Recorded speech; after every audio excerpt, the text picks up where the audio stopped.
Good morning. I'm Scott Litke, the Executive Director of the Institute for Holocaust Education. Welcome to our IHE Third Thursday Lunch and Learn.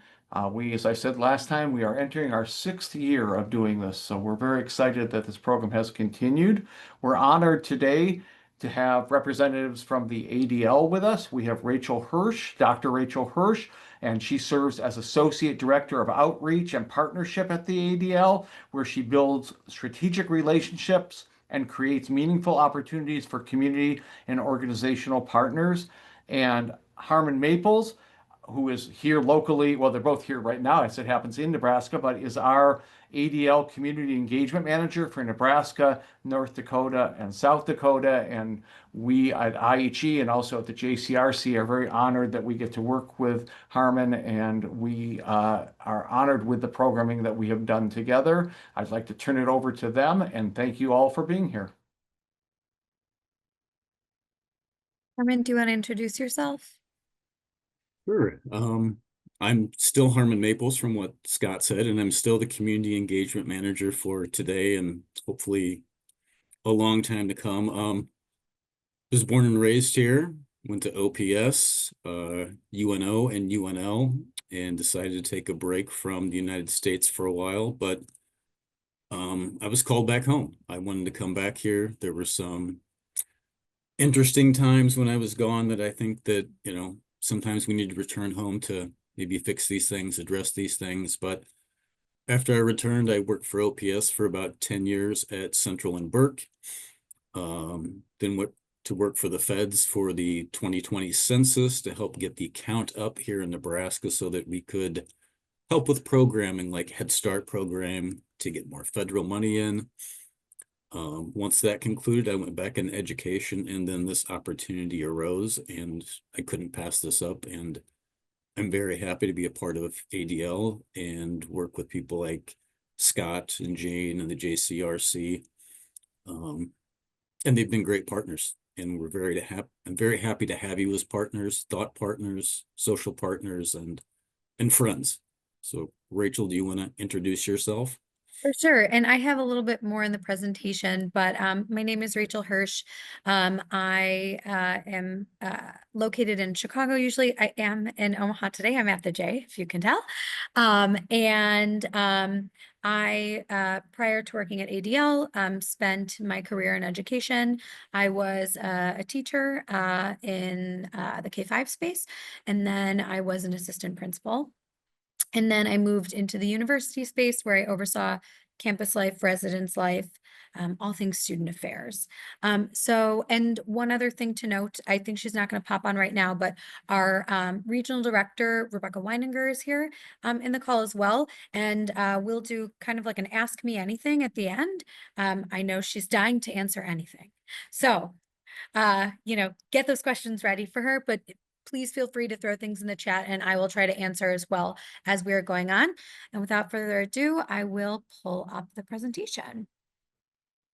Okay. All right. Can you see it? Awesome. Okay. So,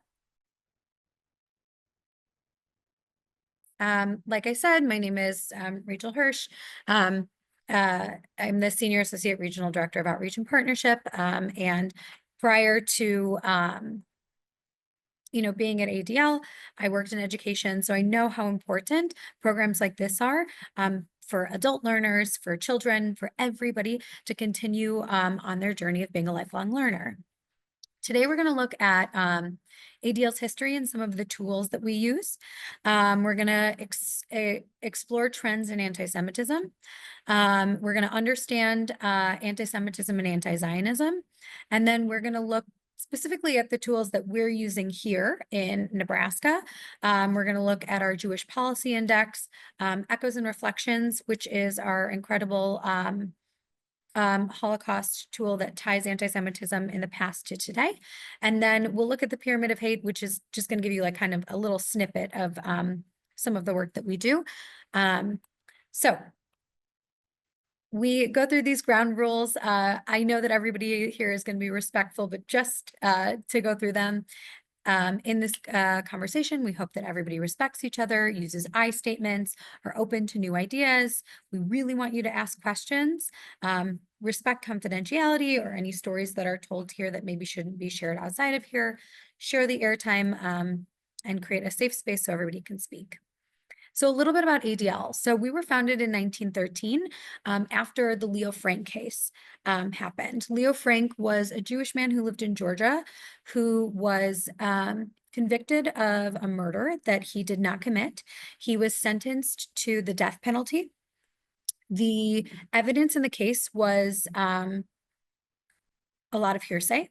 And because of that, the governor of the state ended up saying that, you know, we're not going to have him be put on death row. We're just going to give him life in prison as we can kind of figure out what happened. The people of Marietta, Georgia were so upset about this, so they actually pulled him out of the prison he was in and they hung him.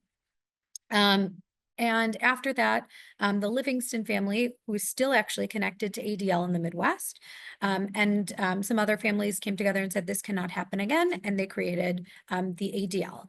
And so we have a dual mission at ADL. The first is to stop the defamation of the Jewish people. And the second piece is to secure justice and fair treatment for all. This has been our mission since 1913. Of course, there's been like a couple little changes in language, but I think the incredible thing is we know that the world cannot be safe for everyone if it's not safe for us. And we know that if it's only safe for us, it can't be, you know, secure for everyone. And we want to build that. That's why that's part of our mission. We believe, you know, in to secure justice and fair treatment for all. We fight four things at ADL: anti-Semitism, bigotry, bias, and discrimination in all forms, extremism, and cyber hate. And I'm going to tell you about some of kind of our tools and centers that address these things. But the way we fight them is in four ways. We investigate and we research. We advocate and assist. Actually, this morning we had the pleasure of meeting with the governor here. We educate and train, so we come and do presentations like this. And the last way is through litigation. And so at ADL, we have three premier research centers. The first is our Center of Extremism. Our Center of Extremism is in those spaces with extremists. They are finding incredible information, sharing it with law enforcement and the FBI, and making the world a safer place. In the past 2 years, they've been able to thwart 25 mass shootings by being in these spaces, by following kind of these extremist groups, knowing the language that they're utilizing, and following the trends of the groups. The next is our Center for Technology and Society. They just released an incredible study actually looking at video games and the harmful rhetoric, the discriminatory rhetoric in these video games. And they're working with these companies to actually build safe holds for the kids and adults playing them who have been harassed within the games. And then we have our Center for Anti-Semitism Research. And they answer kind of the big questions. Why are people anti-Semitic? What pushes them to be more anti-Semitic? What pushes them not to be anti-Semitic? And so if you want to know a little bit more about our Center of Extremism, they have these incredible resources. They have the heat map. I'm going to talk about this audit data a little bit later. They have the largest glossary of hate symbols of any organization out there. And then they have a glossary of extremism, so phrases that are said. This is something that like we will use if incidents come in. We will actually check the hate symbols and check our glossary of extremism to see if, you know, maybe what was written in spray paint is on one of these pieces. And then they have a podcast called Extremely, which I think is a very apt name for an extremist podcast. And then our Center for Anti-Semitism Research. Really, they look at these three questions, and I know that I alluded to this earlier, but what prevents and reduces anti-Semitism? What causes anti-Semitism? And then how does anti-Semitism spread? And they just finished this incredible 2-year study where they interviewed about 200,000 people to see how people respond to Jewish people talking about anti-Semitism, and what they respond positively to and what they respond negatively to. And it is just a wealth of information. And maybe that is a presentation that we'll, come back and do one day as well. Okay, so we're going to talk today a little bit about the trends in anti-Semitism. In 2024, we had 9,354 incidents of anti-Semitism. So the incidents of anti-Semitism are categorized in 3 categories: harassment, assault, and vandalism. And so you can see this graph. Within the last 10 years, we've had a substantial rise in anti-Semitic incidents. Now, these are just the incidents that are reported. So we know that this may actually not be the amount that are actually happening.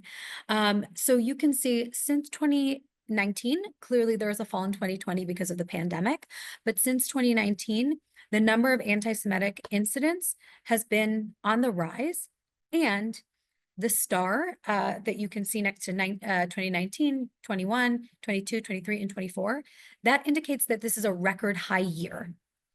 So you can see that 2019 was a record high year, 2021, 2022, and then you see that exponential jump in 2023. The majority of those incidents actually happened after October 7th.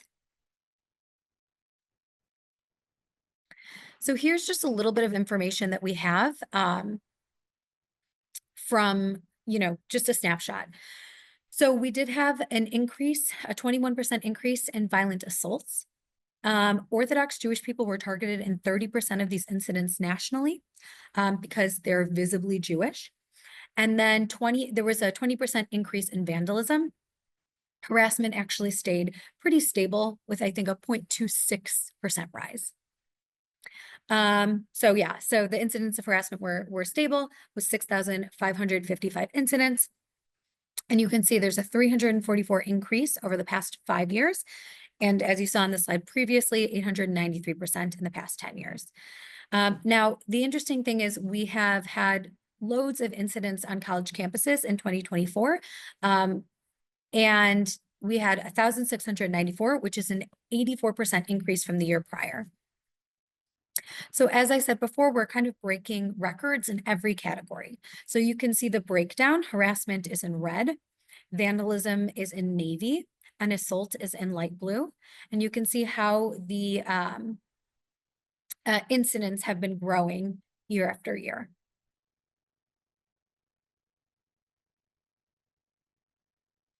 So in this presentation, there's going to be actual images that have been pulled from our system, from incidents that have happened in the Midwest and around the country as well. So I just wanted you to see an example of these. I will also let you know that these are not the most egregious, right? These are the ones I feel comfortable showing you because some of the things are quite horrendous. So you can see on the left side of the screen, this is a sign that was on a college campus. So this is equating Nazism to Zionism. You can see in the middle, it's a text message, and it's telling this student to go burn in an oven. And then you can see this is a student who actually found a swastika attached to their locker. And so we have seen this rise in vandalism, as I said before, 20% rise. So this surged to 2,606 incidents. And so you can see we have a lot of swastikas have been very popular this year. There's been a lot of graffiti related to Israel. And then you can see this one spray painted on the sidewalk that says Holocaust is a Hollywood lie. And then here's some other examples.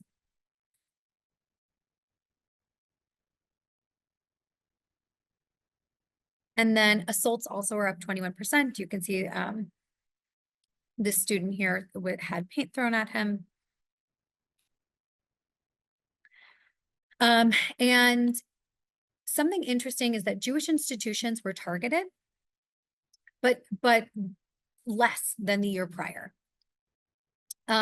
So while harassment is down, and that's where that contributes to the events going down, vandalism though is up 39%, and assaults actually more than doubled. So you can see some of the vandalism at the synagogues or at Jewish spaces. This is a Hillel in the center. This is a preschool on the right side. And a lot of these images that I'm showing you connect to this, the campus crisis. So you can see from 2022 to 2024, there has been an incredible spike in incidents. And this emerged last year as really a primary concern for us, with an increase of 84%.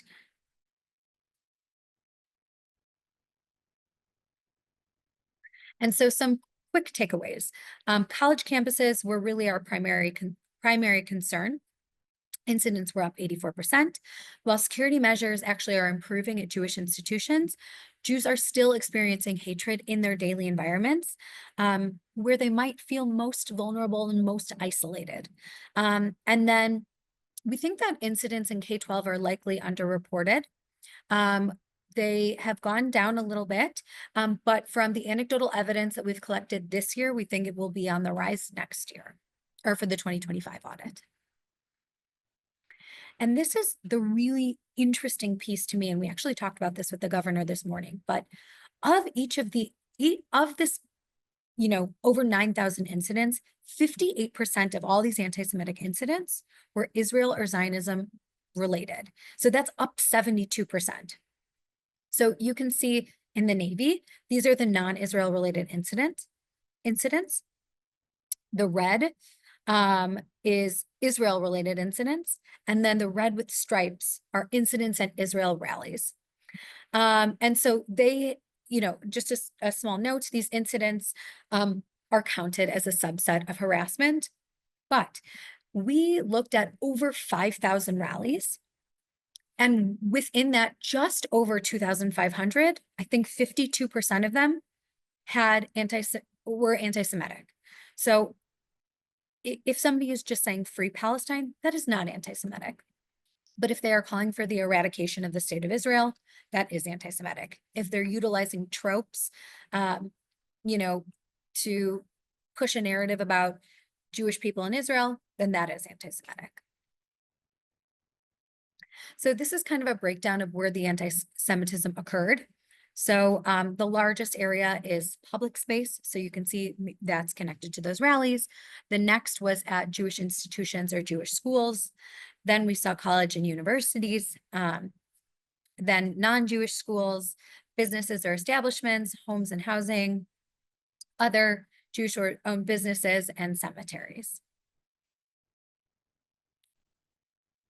So here is just a little snapshot of what the Midwest looks like. So you can see that in the Midwest, we've been growing in all areas for the past 5 years. And then this is what Nebraska looks like. We actually saw a decrease by 25%. In 2023, we had 44 incidents, and then in 2024, we had 33. Oh, okay. So anti-Semitism and anti-Zionism. Does anybody want to put in the chat or come off mute and tell me what you think anti-Semitism is, or what you think anti-Zionism is? And I can just go through the slides too. I don't want to put anyone on the spot.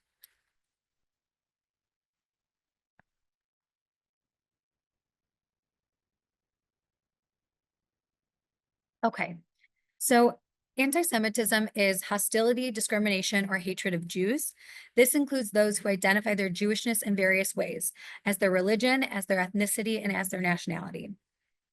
And this is the International Holocaust Association. This is the IHRA definition of anti-Semitism. It is made to be an ever-changing definition because we know that anti-Semitism changes. What we often see connected to anti-Semitism and how we see it played out often is the promotion of these anti-Semitic tropes. So you may have seen these before. I just wanted to highlight these for you. but they are one, that Jews have too much power, that Jews are disloyal, that Jews are greedy, that Jews killed Jesus, that Jews use Christian blood for religious rituals, that the Holocaust did not happen, and then anti-Zionism, or the delegitimizing Israel. So feel free to throw this in the chat or come off mute, but have you seen any of these tropes in your communities? Have you seen them online? What have they looked like? Where did they come from? Did this make you feel a certain way? You know, what did you do when you saw this? And I'll see if I can see a couple more of you.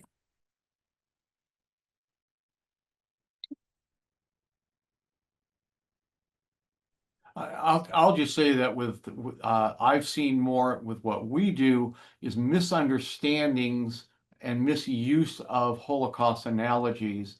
And what we try to do is to have a legitimate conversation with them, not something that's yelling and screaming, but something within which you can have a discussion and have some influence on changing their view. And Scott, I think that's such a great thing to do. And we do a program where we actually give students strategies to combat anti-Semitism when they come in contact with it. And one of the things is to listen to the person and then ask them questions and then explain the facts. Because sometimes people just are ignorant and don't know. Anybody else?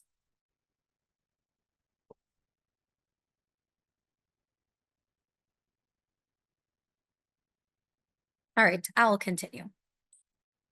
So what is anti-Zionism? So I think it helps to define anti-Zionism by defining Zionism. So Zionism is the movement for setting up a country or home for the Jewish people in our ancestral home of Israel. So anti-Zionism is the opposite of that, right? Anti. So the opposition to Zionism, specifically the rejection of the state of Israel. And this can take many forms. So we say at ADL, criticism of Israel is not anti-Semitic. You should criticize Israel. You should criticize a government that you have a connection to. You should criticize the government here. I'm sure all of you do not agree with what either Trump or what Biden did in the past. But delegitimizing Israel, dehumanizing people who live there, and applying double standards to the state is anti-Zionist. Calling for the rejection of the state is anti-Zionist, and both of those things are anti-Semitic, we would say. So I'm going to go through some of the tools that we've got to talk a little bit more about how you can utilize ADL to support any of your work or just further learnings. So the first thing that we have is called the Jewish Policy Index. This actually just was published and came forward a month ago, I think. So it's a tool created by us to measure and compare how well the U.S. states' laws and policies align with best practices for combating anti-Semitism. So it is an interactive state-by-state index that evaluates how U.S. states are developing policies to protect Jewish communities, educate about Jewish history and experiences, and generally just respond to anti-Semitism. And it was actually developed by our Ratings and Assessments Institute. So how they kind of came up with this. So they used 22 criteria, and it's grouped in these three categories. One is prioritizing the fight against anti-Semitism. So those would be like state strategies, dedicated oversight to this, maybe a panel, education about Jewish history. So Holocaust education requirements, teaching of Jewish history, maybe alongside American history. And then the third is protecting Jewish communities. So thinking about maybe those nonprofit security grants, and then thinking about laws that, thwart people from committing hate crimes. And so states are then grouped into three categories: leading states, progressing states, and limited action states. So I actually have Nebraska's, so we can take a look at it together. And so Nebraska is a progressing state, and I broke down the report so we can see it. And so prioritizing fighting anti-Semitism. So you can see it's the third circle is like partially filled in. That means they've done about 50% of the things that they could do here. But so as of now, there is not an overall state strategy. However, I think from the meeting we had today, there could I think there's definitely change that's coming in the future. They don't have a task force, but they seem to be very interested in this. Adopting the IHRA definition of anti-Semitism. And then passing anti-BDS legislation. And then we also have in each of these bonus points they can get. They do not get points detracted for these, but they could, states can get bonus points. So passing a mezuzah bill, which is a bill that passed in California, that if you rip down a mezuzah, it is a hate crime. Then educating about the Jewish experience. In this category, Nebraska is progressing. So Nebraska has legislation requiring Holocaust education in schools. Scott knows about that. And these are the other things that we hope that they will adopt. So has Holocaust Education Commission or a task force has taken legislative or executive action to address K-12 anti-Semitism, has taken legislative or executive action to address campus anti-Semitism. And then again, they can get bonus points for these two pieces. So providing grants to for educators for Holocaust education, and prohibiting schools for penalizing students for attendance awards based on absences for religious holidays, Jewish religious holidays, or any religious holidays. And then last piece is that protecting Jewish communities piece. So this is also a space where Nebraska is progressing. So the state has a nonprofit security grant program. It prohibits swatting. So swatting is when somebody calls in the SWAT team to a place of worship just to create extreme chaos. And that is something that's prohibited by law. Nebraska also has hate crime laws. And it's about halfway there for prohibiting cyber harassment and cyber stalking. Areas of growth are has hate crimes and anti-hate commission or a task force, prohibits mass harassment, and then prohibits doxing. And this is something we're actually working on mass harassment. We're advocating for that in Nebraska. And then the bonus points has flyering legislation. We've seen that flyering from ultra-right groups has come back in full force, and a lot of the information is actually Israel related. Has safe worship zone laws, and has dedicated law enforcement to anti-Semitism or resources for the protection of Jewish communal institutions, and has bias incident hotline. So then any questions that you have about the JPI before I move on? And if you have a question later and you just didn't want to come off mute, I will give you my email as well. And please feel free to correspond with me. I am more than happy to. I know that I'm giving you a very, very heavy presentation. So the next, I do have a question real quick. I'm not familiar. I may be naive at this, but I have not heard the term doxing before. Could you just of course. For sure. So doxing is when you take somebody's private information and you publish it. So other people can go to their home, send them threatening letters, follow them. So it's essentially making life incredibly unsafe for them. And in a lot of states, they've passed doxing laws. So it's illegal to dox somebody, to put their private information online for anybody to find it. Any other questions? Oh, I see one maybe in the chat. Oh, no, Jill, so you're just saying thank you. Thank you. Okay, so the next tool I'm going to talk about is Echoes and Reflections. So Echoes is our Holocaust program. We developed it in partnership with the Shoah Foundation and Yad Vashem. And so it is an incredible program that provides so many resources, training, curriculum materials for middle school and high school students and for educators. And we have programs for educators that they can be trained in. We have people in almost every state that can go and train educators, and we have online presentations that you can sit in on as well.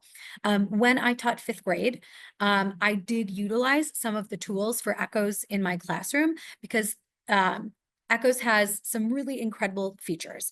And I used the testimony feature because I wanted students, when we were reading Number the Stars, I wanted them to hear a story from a survivor firsthand. So this is what it has, and this is really just an incredible, incredible program. So it has everything. It has lesson plans, it has primary sources, photographs, maps, video testimony. And it has, I think, the largest archive of recorded testimonies. It has professional development, like I said, for educators to be able to utilize this tool in the classroom. It's not just like, oh, here, figure it out. I know that that happens in classrooms because I've been in classrooms where they've just, thrown a social emotional learning curriculum at me or a math curriculum and said, just read through it and you got it. It also has a thematic approach. So it really goes beyond the history. And it really has students think critically about prejudice, about bigotry, about resilience, about moral responsibility. And it actually connects it to current events. So they can see the through line of anti-Semitism from the Holocaust to today. And we've actually seen through that Center of Anti-Semitism Research that if you don't make that connection from the Holocaust to anti-Semitism today, people do not get the connection. It doesn't help with people who have anti-Semitic proclivities if you can't make that connection. And then it's adaptable. So there's in-class pieces, there's virtual pieces, and you can really tailor it for whatever grade you're looking for. Oh, let's go back down here. Click. Okay, so the last kind of tool I wanted to give you and to show you is the Pyramid of Hate. And we do programs all over the country and in the Midwest. We do them all over the Midwest. We have 9 states in the Midwest. It is Illinois, Indiana, Wisconsin, Minnesota, Iowa, the Dakotas, Nebraska, and Kansas. I think that was 9. Hopefully I didn't forget one of the incredible states. And we do a couple things. We do Anti-Semitism 101 presentations where we just talk about anti-Semitism and what it is. We do introduction to the Jewish people so people understand who Jewish people are and how they're different and their experiences are all different. We do a program called Words to Action, and this is, part of the Words to Action program where we have 90 different lessons where we give people tools to combat anti-Semitism in their real lives. And there's a lot of scenario work and there's a lot of interactive work. And this tool, though, the Pyramid of Hate, is something that is used kind of through all of our tools. Oh, and then we have No Place for Hate, which is a program that combats bigotry, bias, and discrimination in schools.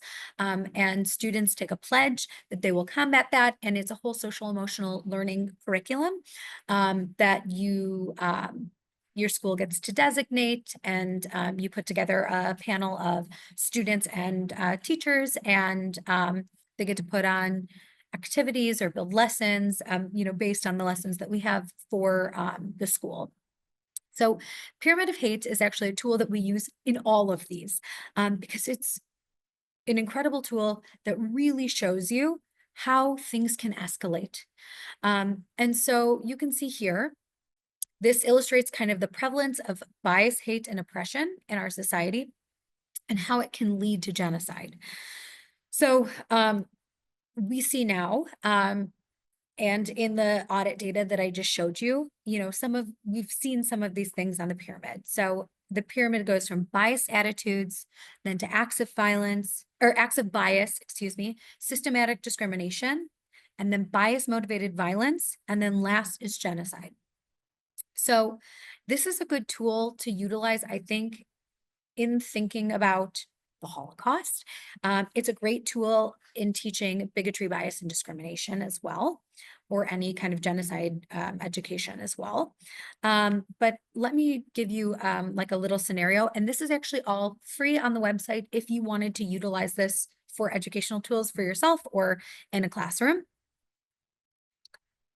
You have to let me click.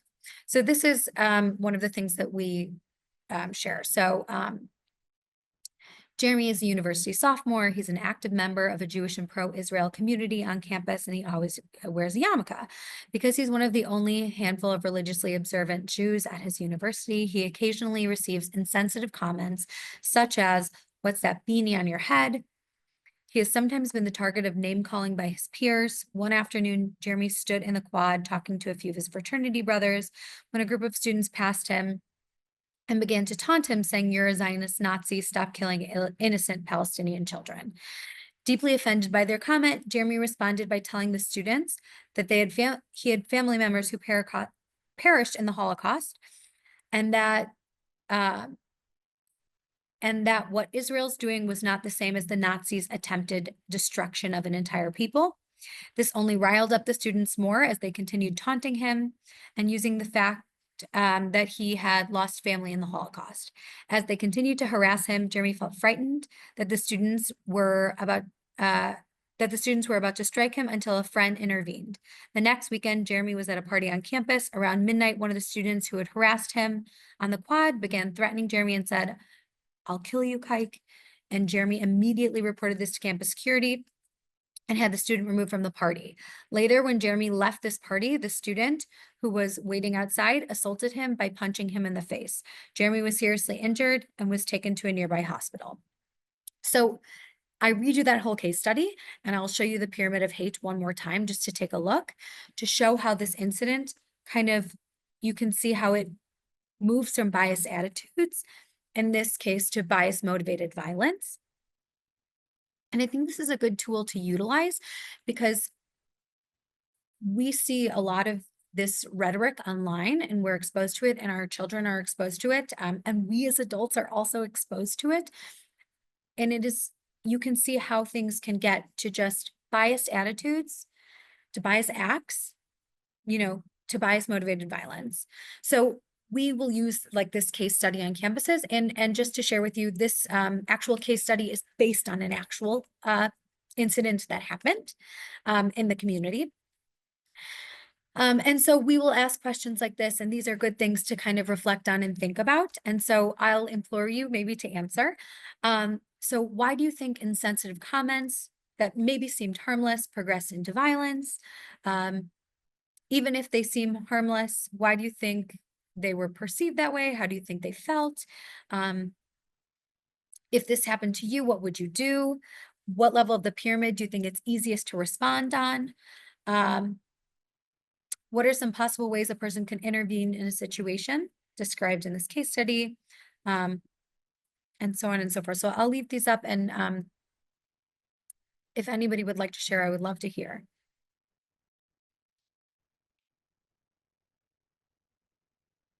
Please come off mute if you have a comment to make.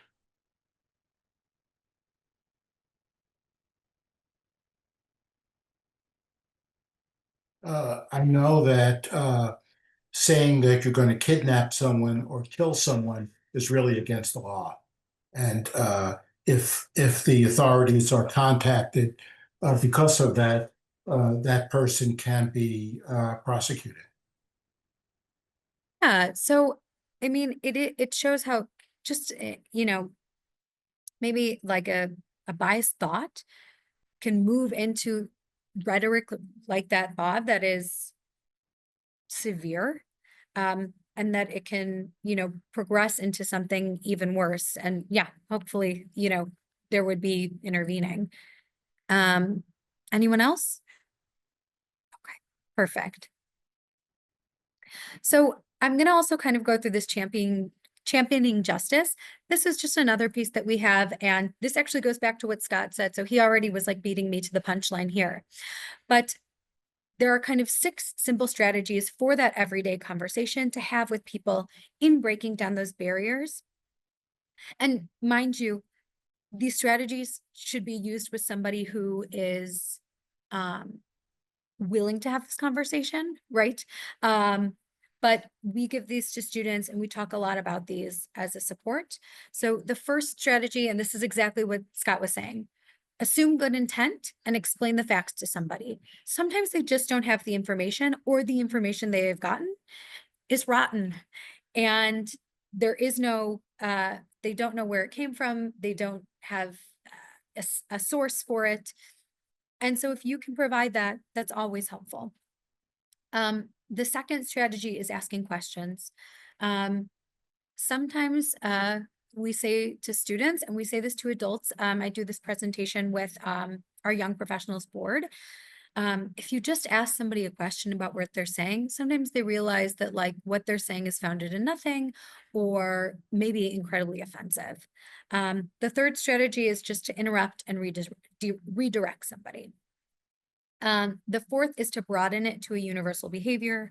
So if somebody was saying, you know, all Jews are, you know, good with money, you could say, there are many groups of people who are good with money. Or I said yesterday to the kids at Temple Israel, you haven't met my cousin Leo. He is really not good with money. But that's just, you know, a personal side. And then make it individual. This is the strategy that we have been really talking about a lot on the road, and that Center of Anti-Semitism Research has done a big deep dive into this. If you can tell a story as a Jewish person, or if you can tell a story as an ally to a Jewish person about the experience, that moves the needle way more than a statistic will.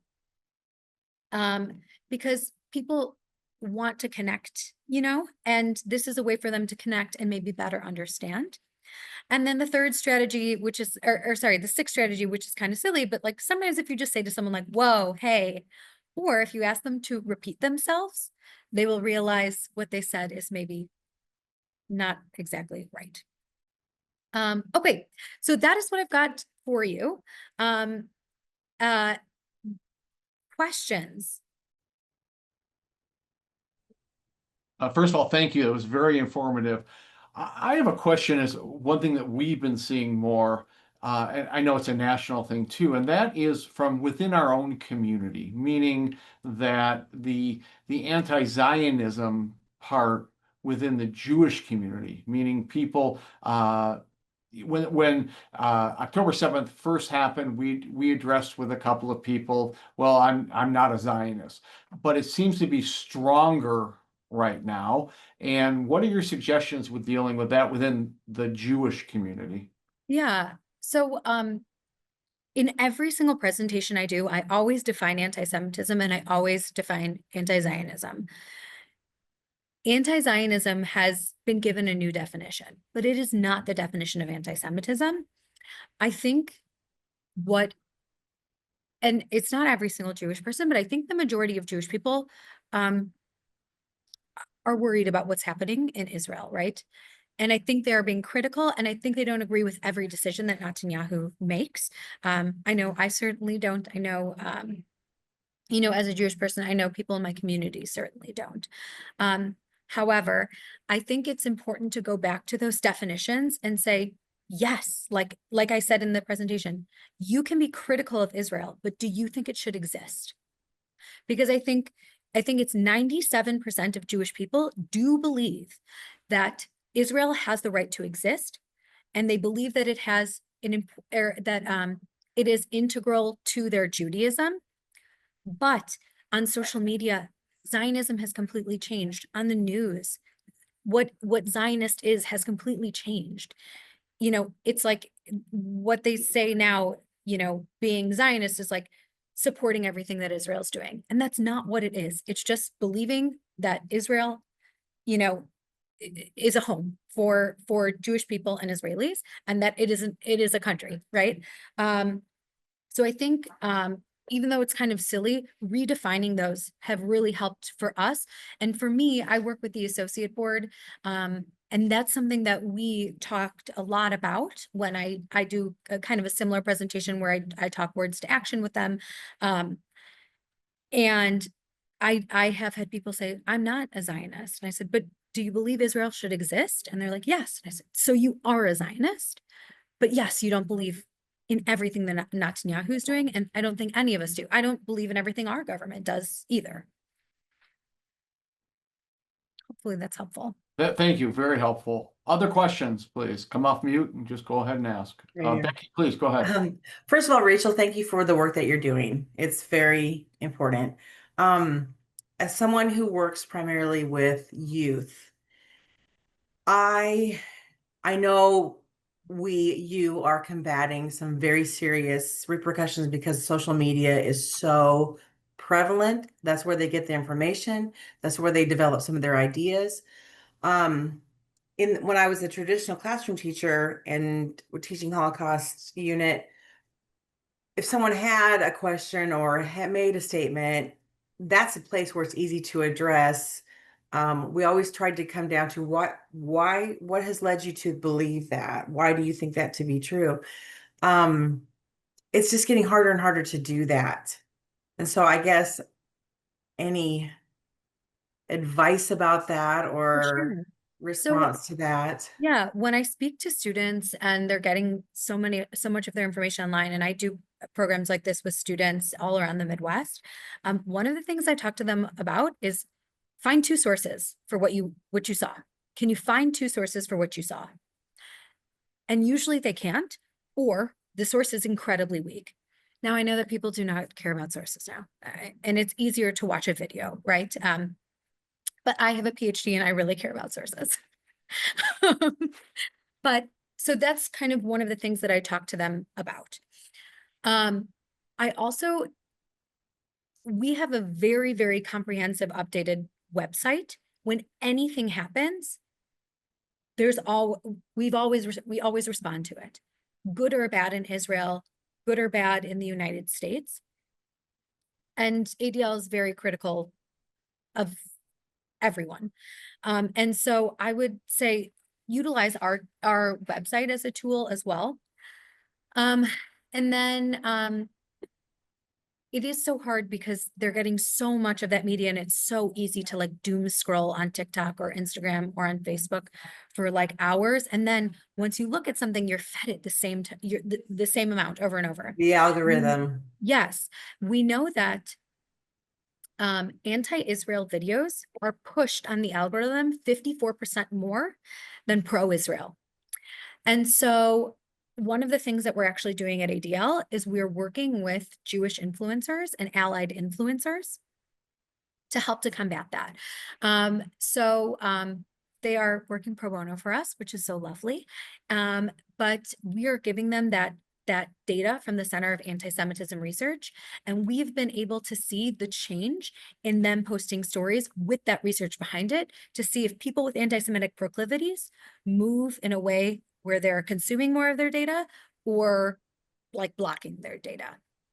And so we have a strategy and hopefully that is, part of the help. And then of course, if there are things that are incredibly egregious online, and students come to you and say, I saw this, report them to ADL. Myself and Bill Hedrick, who is our Associate Director of Law Enforcement and Incident Reporting, we work together on the K-12 and university incidents. He does all of the other incidents. He is an ex-cop. He also worked for the Postal Service. He's got like an incredibly storied, cool past with all these, like, you didn't think mail could be interesting until you've talked to this guy. So, but he and I will work together on that. We will report things to Meta. We will report things to Twitter, and try to solve issues that way too. Perfect. It's just a lot of people don't want to take the time to do the research. It's easier. They think that somebody else has already done it for them. Yeah. I've had conversations with adults where I have pointed them toward your website because of these very things too. And it's not like they're anti-Israel, anti-Semitic. It's just they are misinformed. Yeah. And so if they're willing to do that legwork, but increasingly sources are not vetted. So I'm thankful for what you do. Oh, thank you so much, Becky. I really appreciate it. Thank you, Becky. Very interesting. Bob, go ahead, please. Yeah, I'm curious, in the Midwest, have you noticed any patterns among students? What I mean is students who live in smaller population areas versus students who live in cities. Yeah, it is completely different. And I would say, so I have responded to a lot of cases in Indiana this year. or in 2025. And we see in Indiana, like the old school anti-Semitism, if you will, the one that we can all recognize, like KKK anti-Semitism, propaganda flyering, about, Jews not being part of the, white race and things like that. And we've seen things at schools similar to like there. So at a very small town in Indiana, I responded to an incident where a student was having pennies thrown at her. So we see in some smaller communities more of that type of anti-Semitism. And then in our larger communities, especially like in Chicago specifically, where we have loads of universities as well, we've seen a lot of university action or a lot of protests driven by university groups or groups pretending to be university groups and now just being groups in Chicago.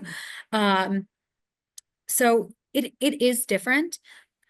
However, I think with the promotion of social media and all students being on it, the same ideas are getting in the same places, whether it's from the right or from the left. A lot of it's extremely anti-Israel and a lot of it's extremely trope-based. So I hope that helps, Bob. Thank you. Time for one more question. I will ask it then. Give us something to look positive about as we enter the Jewish New Year next week. Yes. So many things. We say at ADL, like oftentimes we are the oi and we want to bring more joy. So we just got to get that J in there. And so we have incredible things happening in the Midwest. We just had an amazing event called L'chaim Vida, where we highlighted Hispanic Jewish voices, just to show that there are all types of Jewish people. We had that incredible event. We're having an incredible event in Chicago in October called Chefs Against Hate, where we have gotten 30 Michelin star and James Beard award winning like chefs to come and cook to fight against hate one bite at a time.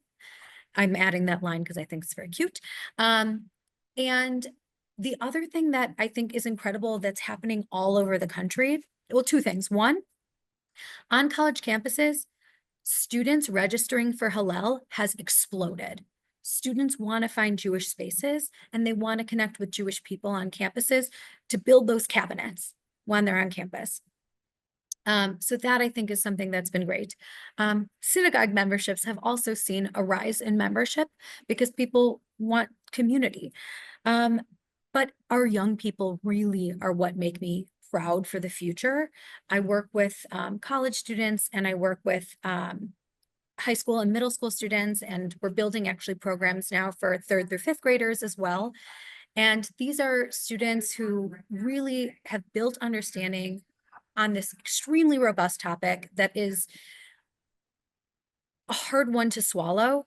And like I said to the students in Omaha yesterday at Temple Beth Israel, like, I cannot wait to see how incredibly creative you guys become, how incredibly innovative you guys become, because you're facing adversity and you are going to think of the next thing, that is going to propel the community forward and support the community. So honestly, the young people are just, incredible.